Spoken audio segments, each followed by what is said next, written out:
अस्सलाम वालेकुम वरहमतुल्लाहि वबरकातुहू। आज जो मैं वज़ीफ़ा आपसे शेयर करने जा रही हूँ ये बहुत ही ज़्यादा ताकतवर है और ये बहुत पावरफुल अमल है। अगर आपकी शादी नहीं होती, आपकी जॉब नहीं होती या आपके साथ कोई भी ऐसा मसला है जो आपका हल नहीं हो रहा, तो आप इस वज़ीफ़े को कर सकते हैं। इंशाअल्लाह इस वज़ीफ़े के करने से 3 दिन के अंदर अंदर या चौथे दिन आपका काम जो है वो ज़रूर होगा, अगर अल्लाह ताला ने चाहा तो। क्योंकि हर काम जो है वो अल्लाह की मर्ज़ी से होता है और हर काम का वक्त होता है। लेकिन अल्लाह रब्बुल इज़्ज़त ने फरमाया कि मुझसे दुआ मांगो, मैं तुम्हारी दुआओं को कबूल फरमाऊँगा। तो इंशाअल्लाह ये बहुत ही ज़्यादा ताकतवर वज़ीफ़ा जो है आज मैं आपसे शेयर कर रही हूँ, जो सिर्फ़ आपको 3 दिन तक करना है। और करना कैसे है कि आपको जो है वो अव्वल व आखिर जो है वो 7-7 मरतबा या 11 मरतबा जो है वो दुरूद इब्राहिमी पढ़ना है और दरमियान में आपको जो है वो 1000 दफ़ा जो है वो दुरूद तंजीना पढ़नी है। इसके लिए आप लोग 3 बंदे, 5 बंदे या 7 बंदे जितने भी हों आप लोगों को मिल के पढ़ना है। लेकिन अगर आपके पास इतने बंदे मुयस्सर नहीं आ रहे कि 3 बंदे या 5 बंदे या 7 बंदे हों जो मिल के पढ़ सकें, तो आप जो है आप खुद भी अपने लिए या अपनी बेटी के लिए या अपने बेटे के लिए जो है वो इसको पढ़ सकती हैं। और अगर आपको 1000 दफ़ा खुद पढ़ते हुए भी मुश्किल लग रहा है तो आप इसको जो है वो 313 मरतबा जो है आप जो है इसको पढ़ें। तो इंशाअल्लाह जो है इसके बाद आपको दुआ मांगे तो इंशाअल्लाह जो है इसके अमल से आपका जो रिश्ता है वो ज़रूर होगा।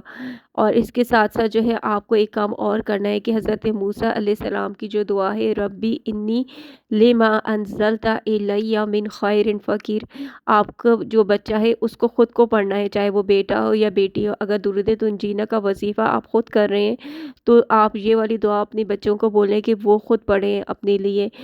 दुरूद तंजीना का वज़ीफ़ा भी बच्चे जो हैं वो ख़ुद अपने लिए कर सकते हैं, लेकिन बाज़ बच्चे आजकल जो है वो नहीं करते। तो इसीलिए मैं कह रही हूँ कि अगर वो ना कर सके तो माँ बाप जो है उनमें से कोई भी इस वज़ीफ़े को ख़ुद कर सकता है। लेकिन रब्बी इन्नी लिमा अंज़लता इलैया मिन खैरिन फ़कीर की जो दुआ है वो बच्चे को ख़ुद पढ़नी है, क्योंकि ये दुआ ही आपको ख़ुद पढ़नी है, जो पढ़ेगा उसको ज़्यादा फ़ायदा होगा।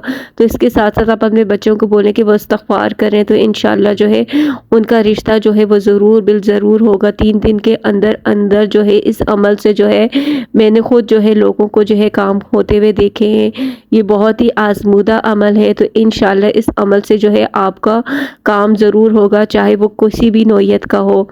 अगर आप किसी को पसंद करते हो और आपके घर वाले नहीं मान रहे, तो जब भी आप ये वाला अमल जो है वो कर सकते हैं। तो इंशाअल्लाह इस अमल से जो है वो आपके घर वाले भी राज़ी हो जाएंगे। अगर आपका रिश्ता हो जाता है तो आप उससे इस्तिखारा की दुआ ज़रूर पढ़िएगा रिश्ता तय करने से पहले, क्योंकि इस्तिखारा करने वाला और मशवरा करने वाला जो होता है वो कभी भी नाकाम नहीं होता। तो आप जो है इस्तिखारा भी करें और अपने इर्द गिर्द जो लोग हैं, अपने बहन भाई जो हैं या रिश्तेदार जो हैं उनसे जो आपको लगे कि हाँ ये हमें सही मशवरा दे सकते हैं, तो आप उनसे जो है वो मशवरा भी करें। और अपनी डिमांड को जो है वो बहुत ज़्यादा हाई मत कर दीजिए कि आपको जो है रिश्ता मिलना जो है वो मुश्किल हो जाए, क्योंकि आजकल जो है लोगों की डिमांड्स इतनी ज़्यादा हैं कि जिनकी वजह से जो है वो रिश्ता होना बहुत ज़्यादा मुश्किल हो गया है। तो आप अपनी डिमांड भी थोड़ी सी कम रखें, और लड़का और लड़की जो है अगर शरीफ है और एक दूसरे को पसंद करते हैं तो माँ बाप का भी फ़र्ज़ है कि वो इन दोनों की शादी करवा दें। अपनी अना के लिए जो है बच्चियों के रिश्ते जो है वो ये नहीं कि बच्चे एक दूसरे को पसंद करते हैं तो आप रिश्ता ना करें। तो अगर आपके बच्चे किसी को पसंद करते हैं और अगर उनमें कोई बुराई नहीं है तो आप उनका रिश्ता कर लें। हमारे इस्लाम में भी जो है पसंद की शादी करने मना नहीं की गई, बल्कि उसको पसंद किया गया है।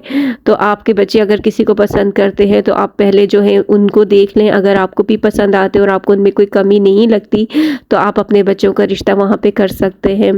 अल्लाह आपके बच्चों का नसीब खोल दे और उनकी अच्छी जगहों पे शादी कर दे। अल्लाह सब बच्चे बच्चियों की नसीब अच्छे करें। आमीन सुम आमीन।